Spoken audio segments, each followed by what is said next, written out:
Hello friends, welcome to success dreamers the ventures. और आज की क्लास में हम करने वाले हैं क्लास 12th की अकाउंटेंसी की वॉल्यूम 1 का chapter number 4 admission of new partner का पार्ट 7। इससे पहले मैंने इसके 6 पार्ट बना दिए हैं और वो जो 6 पार्ट हैं उसको आप दो जगह देख सकते हैं। पहला तो मैंने उन सारे पार्ट्स के लिंक डिस्क्रिप्शन में डाल दिया, आप वहाँ से जाकर देख सकते हैं। दूसरा जो है, मैंने एडमिशन ऑफ पार्टनर से रिलेटेड एक पूरी की पूरी प्लेलिस्ट बना रखी है। आप प्लेलिस्ट में जाके इस चैप्टर से रिलेटेड जितने भी वीडियोस मैंने बनाए हैं वो सारे के सारे वीडियोस देख सकते हैं। तो चलिए हम बात करते हैं पार्ट 7 की। और पार्ट 7 में जो हमारा टॉपिक है वो है हिडन गुडविल।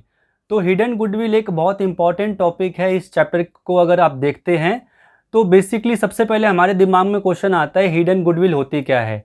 तो हिडन का मतलब होता है छुपा हुआ। तो आपने इससे पहले जो मैंने आपको पार्ट्स कराए थे तो उसमें आपने देखा था कि जो गुडविल होती है, जब भी कोई नया पार्टनर बिजनेस में आता है तो जो सारे पार्टनर होते हैं वो सबसे पहले अपने गुडविल की वैल्यूएशन करते हैं कि भाई हमारे गुडविल की वैल्यू कितनी है, हमने जो पिछले साल काम करा और हमारे बिज़नेस की जो ब्रांड इमेज है उसके हिसाब से हमारे बिज़नेस की गुडविल की वैल्यू क्या बनती है। लेकिन मान लीजिए कि नया पार्टनर आ गया और नए पार्टनर के आते टाइम जो पुराने पार्टनर थे उन्होंने गुडविल की वैल्यूएशन नहीं करी। तो इस केस में क्या होगा? इस केस में ये होगा कि भाई बिज़नेस की गुडविल तो कुछ है, क्योंकि बिज़नेस बहुत समय से काम कर रहा है, पार्टनर्स बहुत समय से काम कर रहे हैं, तो बिज़नेस की गुडविल है तो सही, लेकिन उसकी वैल्यूएशन नहीं की गई, इसीलिए वो जो गुडविल है वो हिडन है। तो अगर डेफिनेशन के हिसाब से देखा जाए तो हिडन गुडविल की डेफिनेशन किस तरह से बनेगी? It refers to that goodwill which is valued on the basis of capital of incoming partner. मतलब हिडन गुडविल वो गुडविल होती है जिसकी वैल्यूएशन हमने पहले से नहीं कर रखी, लेकिन जो इनकमिंग पार्टनर होता है उसकी कैपिटल के बेसिस पर हम इस गुडविल की वैल्यूएशन कर लेते हैं। तो इस गुडविल को हम कहते हैं हिडन गुडविल। तो हिडन गुडविल निकाली कैसे जाती है? तो हिडन गुडविल निकालने का एक छोटा सा फॉर्मूला है जो मैंने बोर्ड पे लिख रखा है आपके सामने। Hidden goodwill is equal to capitalised value of firm minus combined capital of all the partners. मतलब जो आपकी क्या कहते हैं कैपिटलाइज्ड वैल्यू है फर्म की, उसमें से capitalised value of all the partner minus कर दीजिए। अब कैपिटलाइज्ड वैल्यू ऑफ फर्म कैसे निकाली जाती है?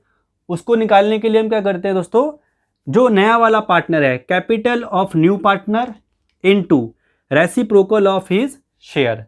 तो जो नया वाला पार्टनर कैपिटल लेकर आया उसको इनटू कर देंगे उसके शेयर के ऑपोजिट से। अब दूसरा क्वेश्चन ये आता है कि भाई ये तो मैंने आपको बता दिया कैपिटलाइज्ड वैल्यू ऑफ फर्म कैसे निकाली जाए। अब combined capital of all the partners कैसे निकाली जाती है?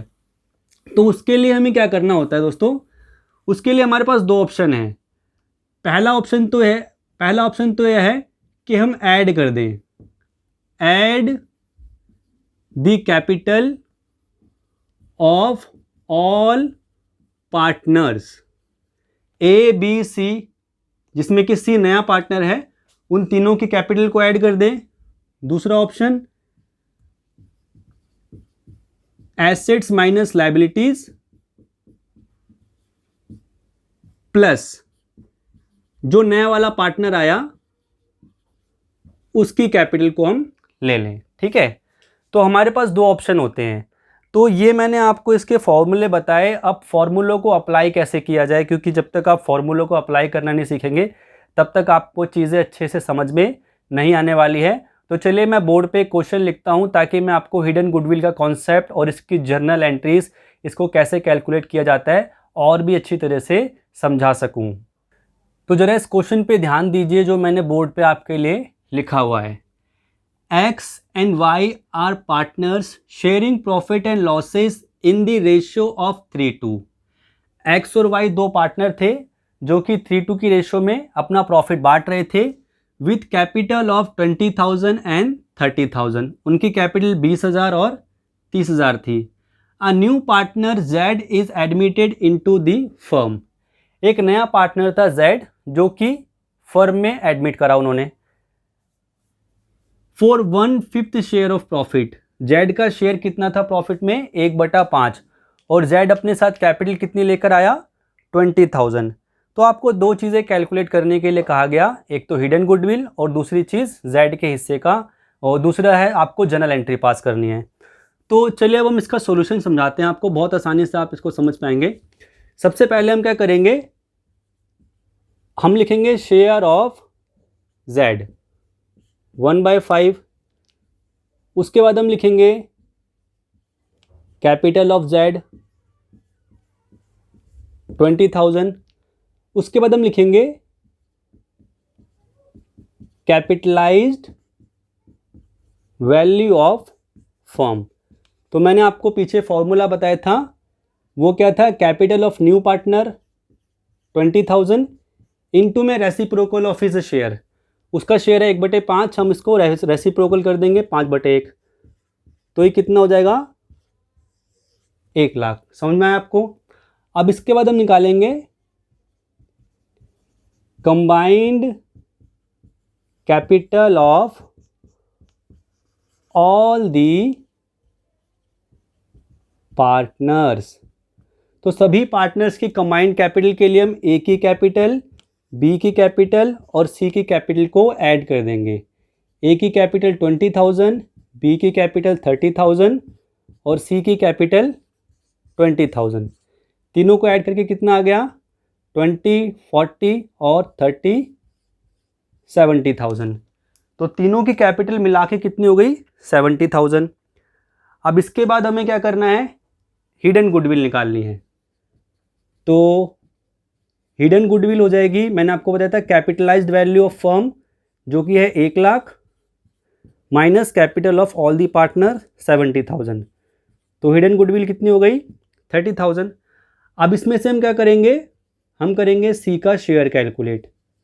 सी का शेयर निकालने के लिए 30,000 जो हिडन गुडविल थी मल्टीप्लाइड बाय 1/5, तो ये कितना हो जाएगा 6,000।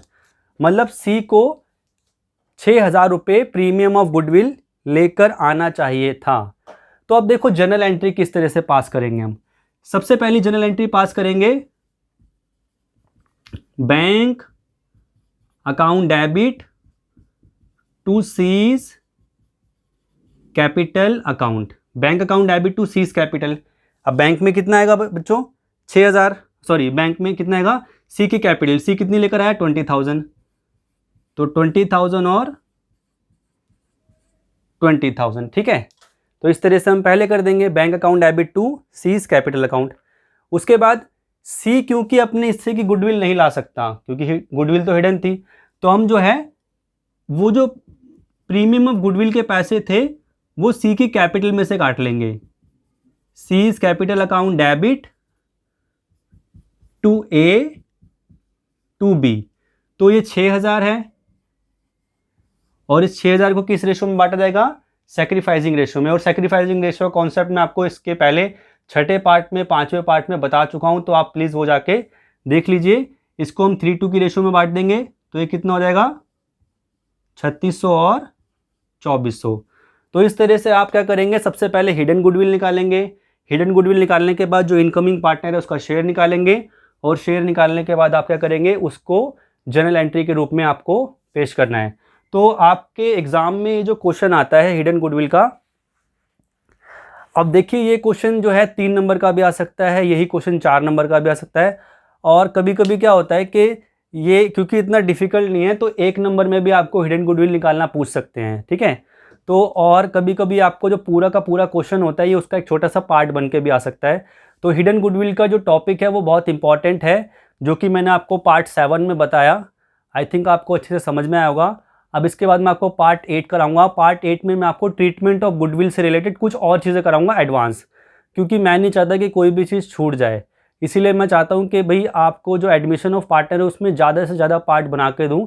बहुत सारे आपके जो यूट्यूब पे पढ़ाने वाले हैं वो मतलब बहुत कम कम चीज़ें कराते हैं, तो मैं ऐसा नहीं चाहता। मैं चाहता हूँ कि आपको क्वालिटी जो मैं आपको दूँ, आपको जो कंटेंट की वो अच्छी रहे। तो इसीलिए मैं आपके पार्ट ज़्यादा रखता हूँ और सारी चीज़ें एक्सप्लेन करने की कोशिश करता हूँ। तो नेक्स्ट वीडियो का वेट कीजिए। आई थिंक मैं कल या परसों में उसको अपलोड कर दूँगा। और अगर आपने चैनल को सब्सक्राइब नहीं करा है तो प्लीज़ चैनल को सब्सक्राइब कर दीजिएगा। Thank you.